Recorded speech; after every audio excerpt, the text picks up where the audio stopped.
హార్దిక్ పాండ్యా తన వివాహ జీవితంపై సంచలన విషయాలు బయటపెట్టారు. నటాషాతో 4 ఏళ్ల బంధానికి ముగింపు పలికినట్లు భారత క్రికెటర్ హార్దిక్ పాండ్యా సామాజిక మాధ్యమ వేదికగా తెలిపారు.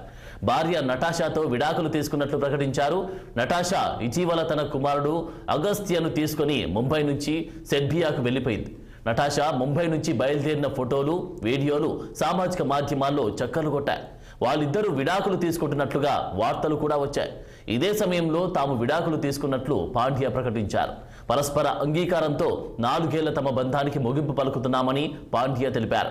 4 సంవత్సరాల పాటు కలిసి ఉన్న తర్వాత నటాషా తాను విడిపోవాలని పరస్పర అంగీకారంతో నిర్ణయించుకున్నామన్నారు. కలిసి ఉండడానికి సాధ్యమైనంతగా ప్రయత్నించామన్నారు. ఇద్దరి ప్రయోజనాల కోసం ఈ నిర్ణయం తీసుకున్నామన్నారు.